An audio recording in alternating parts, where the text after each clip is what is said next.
귀한 찬양에 감사드립니다. 우리 한번 따라해 보겠습니다. 빚을 잘 갚읍시다. 네, 의아하신 분들이 계시는데요. 다시 한번 따라해 보겠습니다. 복음의 빚을 잘 갚읍시다. 저희는 하나님께 10,000달란트 탕감받은 사람들입니다. 그렇기 때문에 저희들은 100데나리온 정도는 그렇게 연연하지 않는 그런 대범하고 또 마음의 여유가 많고 또 유연한 그런 사람들이죠. 그렇게 복음의 빚진 자로서 받은 은혜들을 붙들고 배제하기보다는 포용하고 원수를 갚기보다는 용서하고 또 손익을 따지기보다는 조금 손해보면서 그렇게 살다 보면 언젠가 하나님께서 보시고 잘하였다, 충성된 종아 하고 칭찬해 주시고 갚아주실 줄 믿습니다. 이렇게 복음은 말로 전하고 삶으로도 보여주는 겁니다. 이게 오늘 설교의 아하 포인트인 거죠. 누가 영락교회가 믿음이 좋다, 영락교회 교인들이 믿음이 좋다라고 얘기한다면 그것은, 그 말은 영락교회 안에 믿음의 본을 보이는 복음을 삶으로 살아내는 교인들이 있다. 한경직 목사님이 계시고 이철씨 목사님이 계시고 또 가깝게는 우리 김은성 목사님이 계시고 많은 믿음의 목회자들이 또 장로님들이 또 이름도 없이 수고하신 권사님, 집사님들이 계시면서 그렇게 복음을 살아내는 분들이 계시다는 거죠. 그렇게 복음은 말로 전하고 삶으로 보여주는 것입니다. 특별히 이 보여주는 복음은 가족 전도를 할 때 더 두드러지게 됩니다. 야, 교회 한번 가보자. 우리 함께 구원받자. 하나님 얼마나 우리를 사랑하시는지 한번 우리 확인해 보자. 그리고 교회로 데려와서 등록하고 새가족 교육 받고 그리고 영락교회 교인이 되고 또 각 지교회 교인이 되고, 그렇게 어렵지 않습니다. 근데 어려운 건 뭐냐면 내가 복음을 전한 다음에 우리 가족들이, 우리 지인들이 그 전도자의 삶을 지켜본다는 거죠. 그것도 꽤 오랫동안. 그래서 복음은 말로 전하고 삶으로 보여주는 거죠. 여러분, 한 나라의 복음이 전해지는 기간이 길면 길수록 이 삶이 더 중요해지는 겁니다. 신앙의 연수가 2대, 3대, 4대, 5대가 길어질수록 예수님 몰라서 안 믿는 게 아니라 확신 있게 그 삶을 보여주는 사람이 점점 부족하기 때문에 복음을 전하기 어려운 상황으로 나가고 있는 겁니다.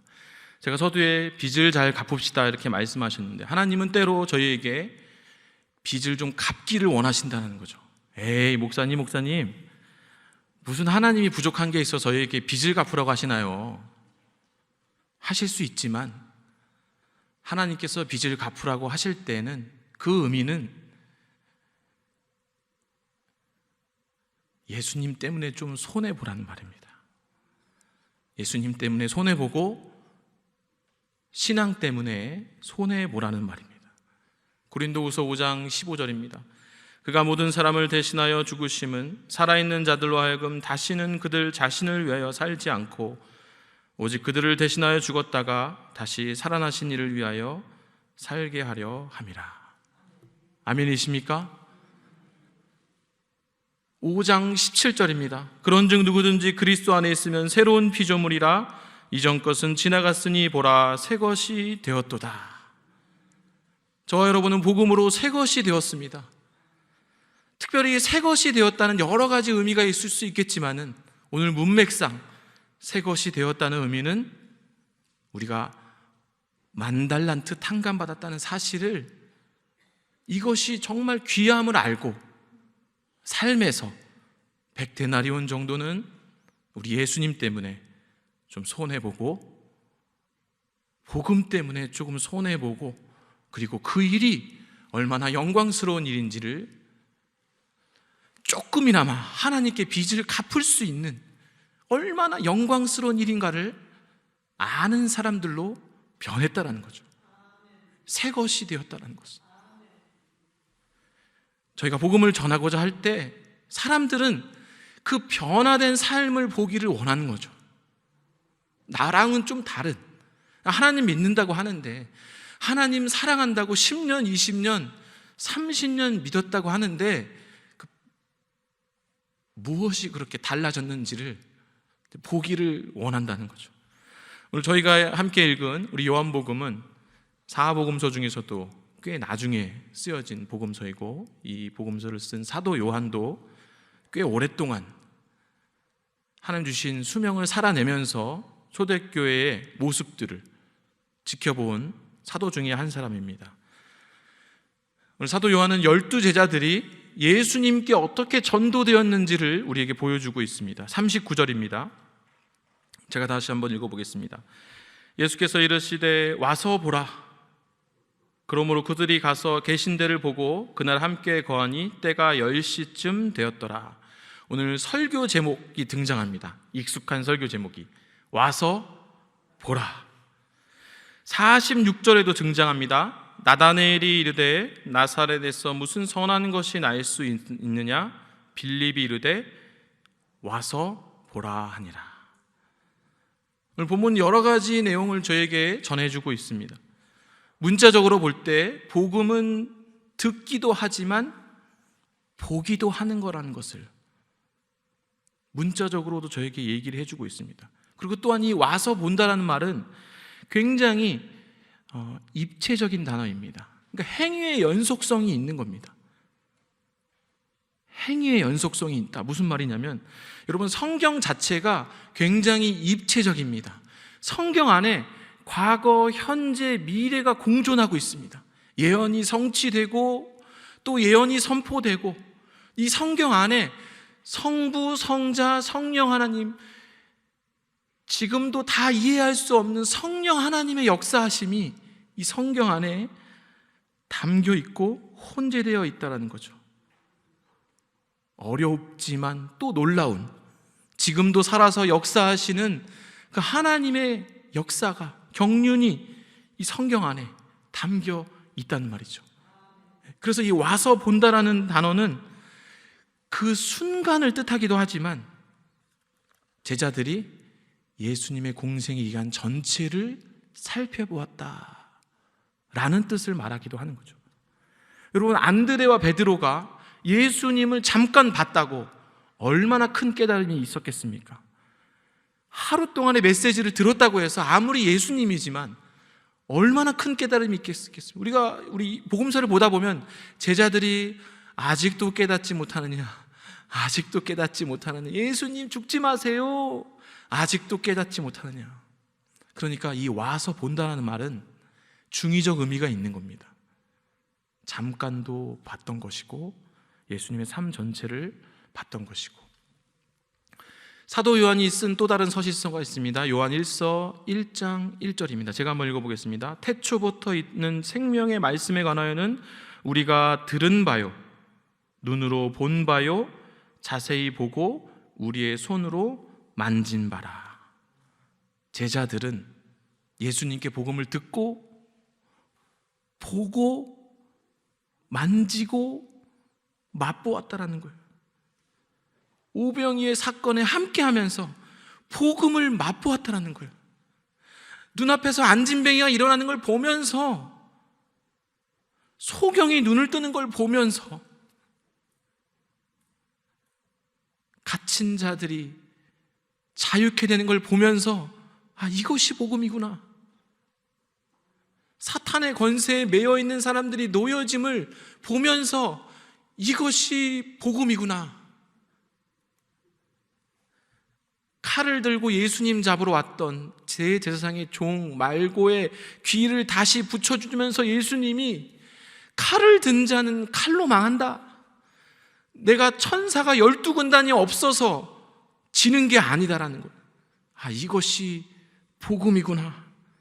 3번 부인한 베드로를 용서해 주시면서 심지어 십자가에 달려 돌아가시는 순간까지 주여 저들의 죄를 용서하옵소서. 그들은 저들이 하는 일을 알지 못함이니이다. 자비를 베푸신 예수님을 보면서 아, 이것이 복음이구나. 죽는 순간까지도 옆에 매달린 강도가 그 영혼이 불쌍하니까 그 영혼을 살려주시면서 내가 나와 함께 천국에 있으리라.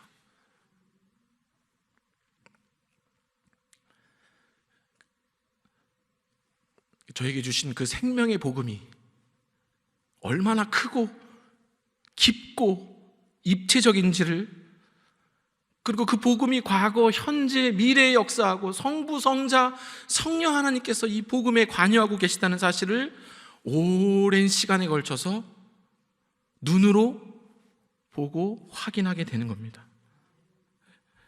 오늘날도 마찬가지입니다. 저희가 복음을 전한다고 할 때 그것은 결코 일회성에 끝나지 않습니다. 지속적인 삶의 예시가 필요하다는 거죠. 그걸 다른 말로 양육이라고 부르기도 하는 거죠. 하나님께서는 지금 이 순간에도 쉬지 않고 일하시며 하나님의 잃어버린 영혼들을 구원하시기 위해서, 사망 권세에 매여 있는 영혼들을 자유를 주시기 위해서 쉬지 않고 일하십니다. 오래전에 동기 목사님이 네팔 단기 선교를 간다고 그래서, 네팔 좀 먼 나라죠. 그래서 여쭤봤어. 잘 선교 마치고 왔어? 그랬더니 그 목사님 하는 얘기가 자기도 처음 본 눈앞에서 안진뱅이가 일어났답니다.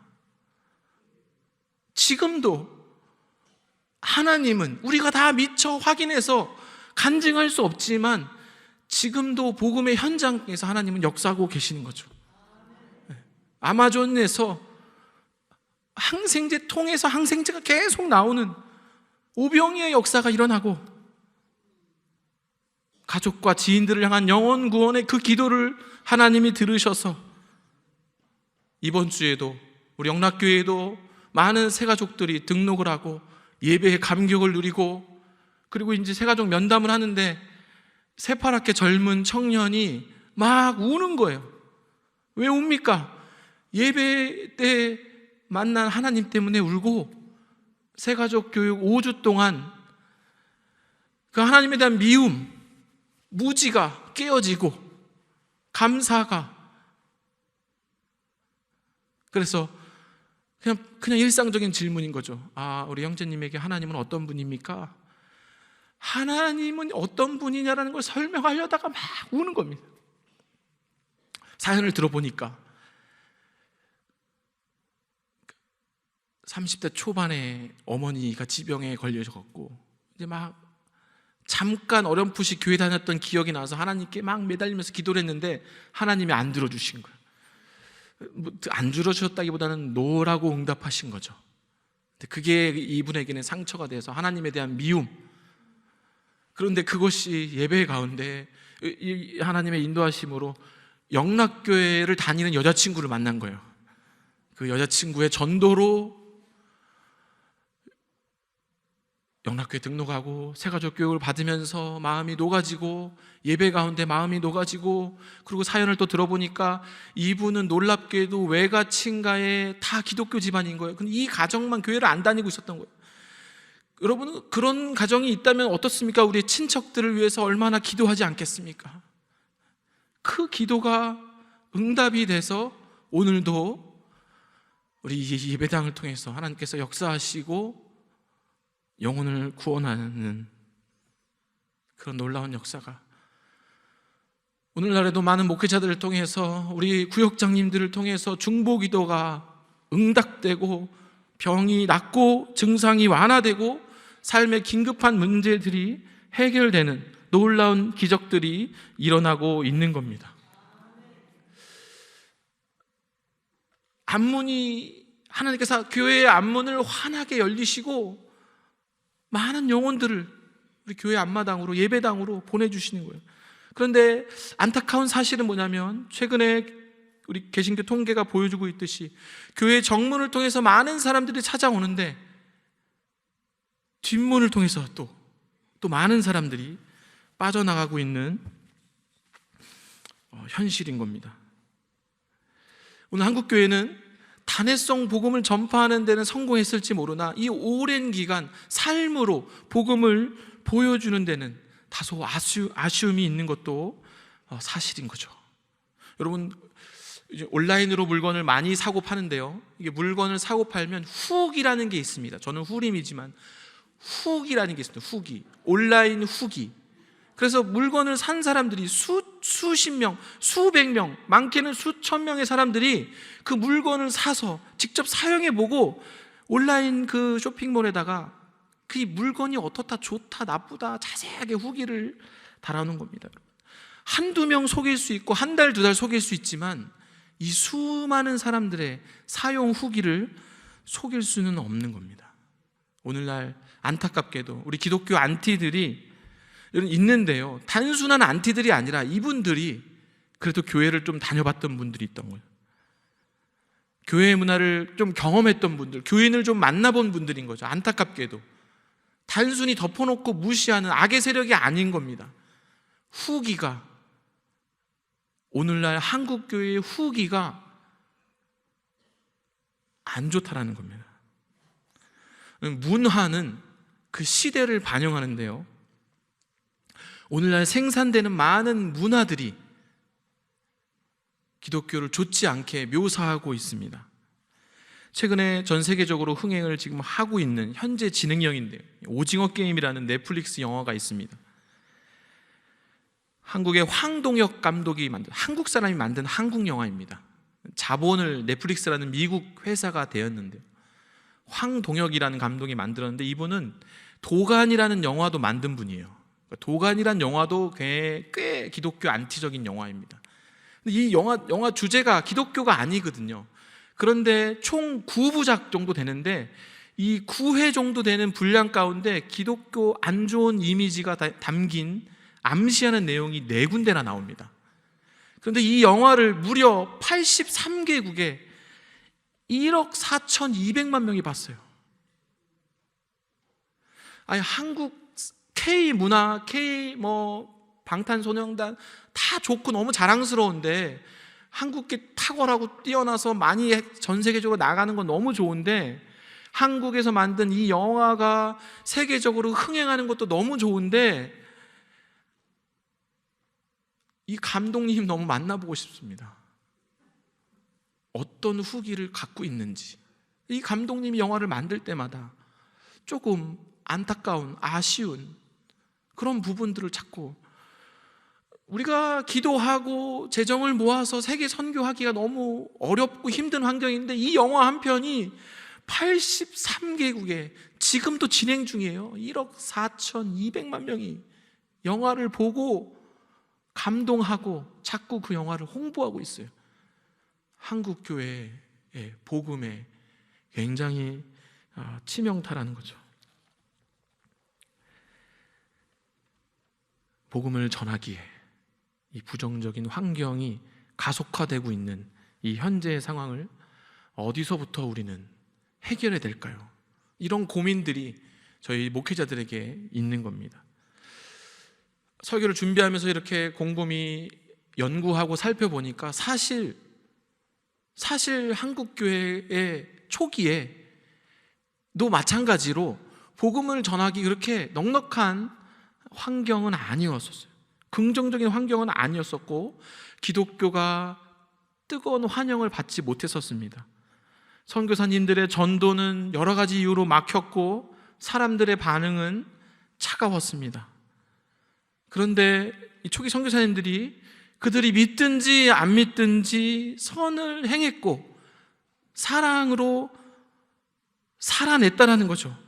조선 사람들 속에서 그들이 복음으로 살아냈던 겁니다. 복음을 보여준 거예요. 말할 수 없으니까. 조선 사람들이 들으려 하지 않았기 때문에 복음을 보여준 겁니다. 사람들을 돕되 교인과 비교인 상관없이 그냥 도와주는 거예요. 공부 가르쳐주고 음식 나눠주고 또 아픈 데를 치료해 주면서 병원을 세우고 복음의 진정성을 드러내면서 하나 둘씩 그 조선 말에 세례를 받는 사람들이 나오는 겁니다.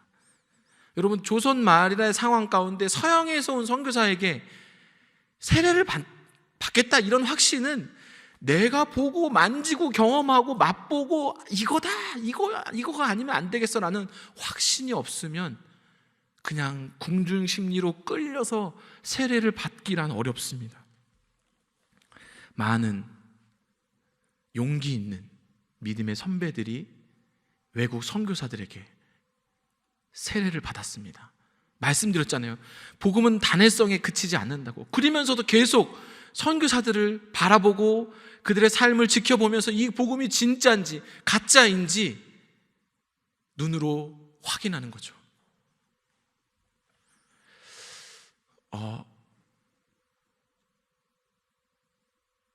초대교회 상황은 더 심각했습니다. 여러분, 그들은 무려 300년 동안이나 변방의 주변인이었고 여러 가지 차별을 받았고 박해를 받았고 많은 리더들이 잡혀서 죽으며 조롱을 받았어요.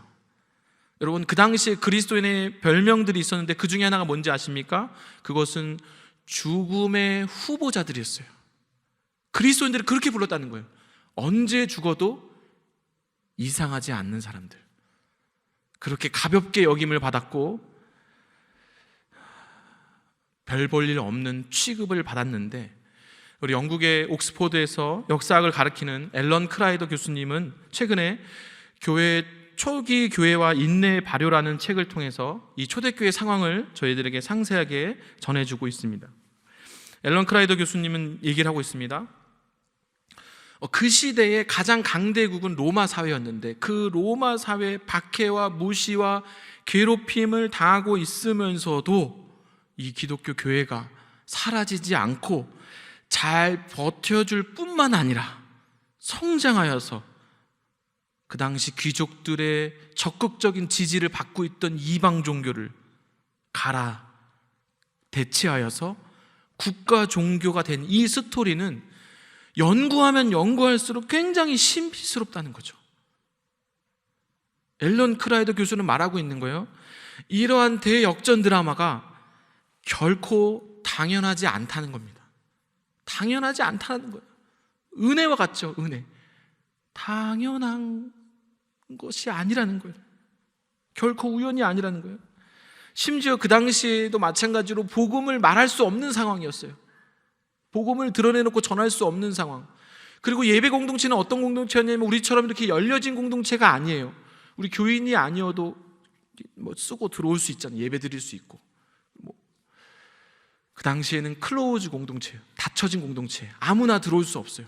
회원 자격을 얻어야지만 예배에 참여할 수 있는 거예요. 그러면 어떻게 복음을 전하란 말입니까? 이거 장기로 말하면 차라 포를 다 떼고 장기를 하라는 거와 마찬가지입니다. 복음 전할 수도 없고 예배를 보여줄 수도 없고 남은 건 한 가지죠.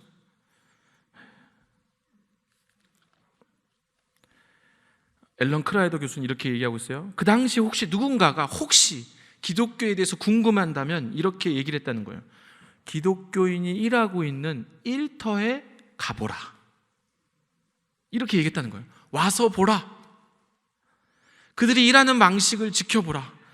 뭘 그렇게 정직하게 하고 충성스럽게 하고 성실하게 하고 있는지, 기독교인이 믿고 있는 하나님이 어떤 분인지 궁금하다면 그들의 삶을 보라.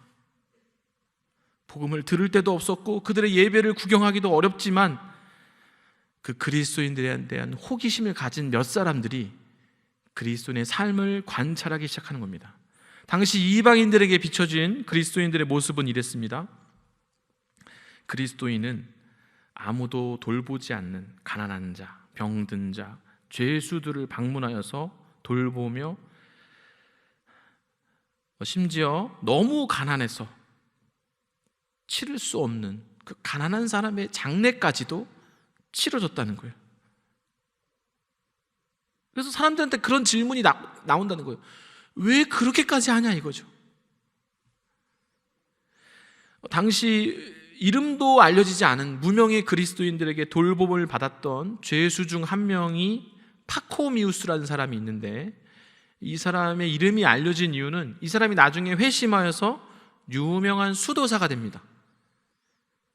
그래서 수도의 전통의 창시자가 돼요, 이 사람이. 그래서 교회사의 이름이 기록됩니다. 이 파코미우스가 묻고 있는 거예요. 도대체 그리스도인은 어떤 사람들인가? 무엇이 그들로 하여금 이렇게 행동하게 하는가? 초대교회 복음이 그렇게 삶으로 전해졌다는 겁니다. 특히 재밌는 기사가 있습니다. 2세기에 한 번, 3세기에 한 번 로마 제국에 전염병이 유행한 적이 있었습니다. 여러분, 많은 사람이 죽었습니다. 통계에 따르면 아무리 적게 잡아도 전체 인구의 2%, 많이 잡으면 전체 인구의 25%가 죽었어요. 왜냐하면 뭐 백신이 있는 것도 아니고 뭐 병원이 있는 것도 아니고 전염병에 대한, 바이러스에 대한 무슨 의학적 지식이 있는 것도 아니니까. 그래서 2세기에 안토니우스 역병이라고 있어요. 이걸 나중에 천연두라고 알려졌어요. 이 역병은 무려 76년간 동안 유행했어요. 이 병을 잡을 수가 없는 거예요. 3세기에는 키프리아누스라는 역병이 있어요. 나중에 이거는 홍역으로 밝혀졌습니다. 이 홍역은 무려 20년 동안 유행했어요. 사람들이 막 죽고 이 병을 잡을 길이 없으니까 그 당시 주류 종교였던 이방 종교 지도자들을 사람들이 찾아갑니다. 그랬더니 당시 그 이방 종교의 해결책은 뭐였냐면 정화수를 떠놓고 이제 그들이 믿는 신에게 기도하는 거죠. 근데 대조적으로 몇 명 되지도 않았던 그 소수의 그리스도인들은 말없이 사람들을 돕기 시작한 거죠. 전염병인데 가까이 가면 전염이 걸리는데 그냥 말없이 그냥 돕기 시작하는 겁니다. 그들은 자기를 박해했던 사람들인데 그들이 낫기 위해서 기도하는 거고, 선으로 이 악을 선으로 갚는 기회로 활용하는 거죠.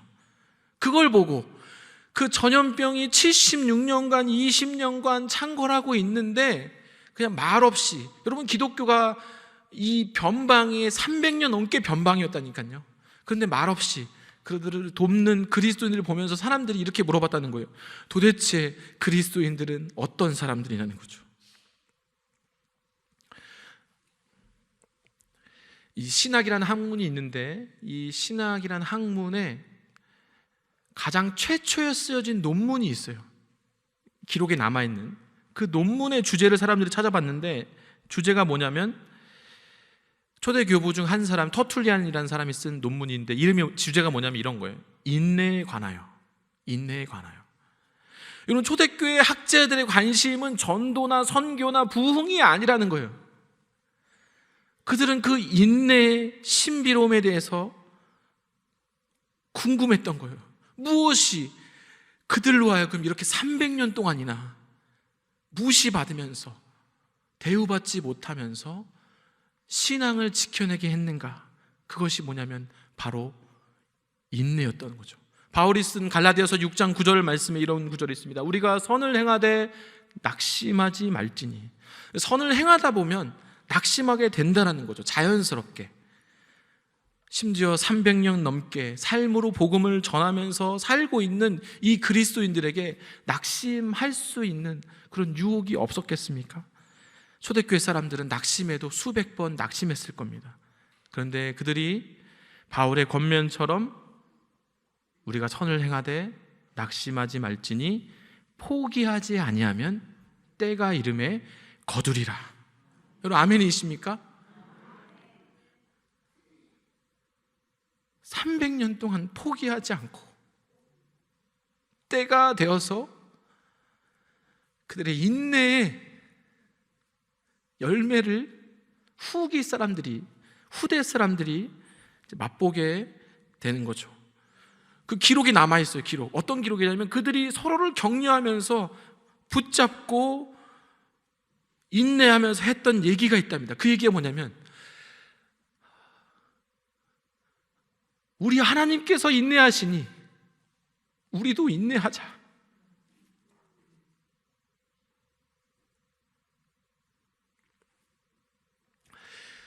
우리 하나님께서 사랑하시니 우리도 사랑하자.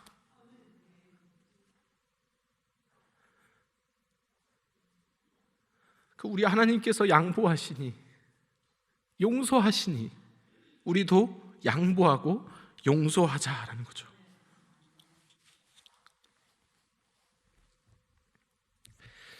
당시 초대교회 사람들이 보였던 인내는 그 노예들이 할 수밖에 없었던 그런 수동적인 인내가 아니라 굳이 그렇게까지 하지 않아도 되지만 하나님이 인내하시니 우리도 인내한다라는 능동적 인내였다는 거죠. 하나님의 놀라운 성령의 열매 중 하나였던 그 오래 참는 그 인내. 오늘날 우리 한국 사회에서 우리 개신교는 주류 종교입니다. 적게 잡으면 600만, 많게 잡으면 800만, 전체 인구의 한 15% 정도 차지하고 있습니다. 대선을 치를 때, 총선을 치를 때, 각종 자치단체장 선거를 치를 때 중요한 선거에서 이 교회가 우리 교회를 함부로 하면 안 됩니다. 우리 교회의 눈치를 보고 교인의 눈치를 살펴야 돼요. 저희들은 힘이 있습니다. 막강한 주류 종교이기 때문입니다. 그러나 복음을 전하고자 할 때 기독교 안티, 기독교 혐오, 기독교 역차별, 복음을 거부하는 그런 상황 속에서 저희들은 우리가 가진 이 조직의 힘, 이 재정 어떻게 사용해야 될까요? 용기가 필요하다는 거예요. 힘을 사용할 수 있지만 복음을 위해서 힘을 사용하지 않는 용기가 필요하다는 거죠. 그 인내가, 그 용기가 바로 초대교회를 승리로 이끈 숨겨진 비결이었던 거예요. 그 인내는 폭발적인 복음의 힘을 담고 있는 놀라운 능력이면서 성령이 주시는 그리스도인의 놀라운 성품이었던 겁니다. 말씀을 맺고자 합니다. 최근에 이슬람 국가인 말레이시아에서 선교를 하고 계시는 선교사님에게 통해서 선교 편지를 받았습니다. 말레이시아의 이 코로나 통제 방법은 그냥 셧다운입니다. 뭐 단계를 낮추고 뭐 이런 게 아니라 코로나 확진자가 없으면 적어지면 딱 확 열었다가 확진자가 많아지면 그냥 다 닫아버려요. 그냥 뭐 출근도 안 하고 다. 물건을 사기 위해서 마트 정도만 갈 수 있습니다. 그러니까 사람들이 이제 직장을 못 가니까 하나둘 수입이 줄어들고 이제 먹을 게 없는 사람들이 생기는 거예요. 근데 그 당시 문화인데요. 그 나라의 문화인데요. 집에 먹을 게 떨어지면 집에 그 지붕에다가 하얀색 깃발을 이렇게 달아놓는답니다. 그럼 사람들이 보고 그 집에 먹을 것이 없기 때문에 이제 뭐 문고리 대문에다가 이제 먹을 것을 이렇게 걸어놓기도 하고 그게 이제 그 당시 그 나라에 뭐 이렇게 돕는 그런. 그래서 이 선교사님도 자기도 형편이 어렵거든요. 파송된 교회가 5년이 지나서 파송을 끊어버리는 바람에 어렵게 335 후원자들을 모집해서 선교를 하고 있는 분인데 자기도 어렵지만 자기보다 더 어려운 그 현지인들을 보지 못하고 이제 음식을 이제 이렇게 구비해서 그 집에다 이제 몰래 걸어놓고 이렇게 오는 거죠. 그러면 이제 누가 걸어놨는지를 모르고 그러니까 이게 선교인지 전도인지 효과도 잘 안 나오는 거죠. 그냥 이렇게 그냥 두고 오는 거예요. 그런데 누가 압니까? 그 일을 같이 하는 몇몇 안 되는 현지 말레이시아 사람들은 아는 겁니다. 야, 이게 복음이구나. 말로 전했는데 하나님 역사 주셔서 믿는 마음이 생겨서 내가 그리스도인이 됐지만은 이제 그거를 선교사님과 함께 그렇게 복음으로 함께 살아내면서 무엇이 복음인가를 눈으로 경험하게 되는 거죠. 사랑하는 영탁교회 성도 여러분, 잘하고 계십니다. 그렇게 날마다 자신에게 복음을 전해야 합니다. 그렇게 날마다 삶 속에서 복음이 드러나야 합니다. 지는 게 이기는 겁니다. 힘으로 승리하는 게 아니라 인내로 승리하는 겁니다. 그렇게 말로 복음을 전하고 삶으로 보여주는 겁니다. 기도하겠습니다. 사랑해 주님, 기독교가 한국의 주류 종교가 된 2021년 은혜의 시대 속에서도 복음의 빚진 자로서의 사명을 붙들게 하여 주시옵소서. 예수님 때문에 기꺼이 손해보게 하시고, 신앙 때문에 기꺼이 양보하게 하시고, 선을 행하되 낙심하지 않도록 붙들어 주시옵소서. 그리하여 말로 복음을 전하고 삶으로도 복음을 보여주는 전도자의 삶을 회복시켜 주시옵소서. 예수 그리스도 이름으로 기도합니다. 아멘.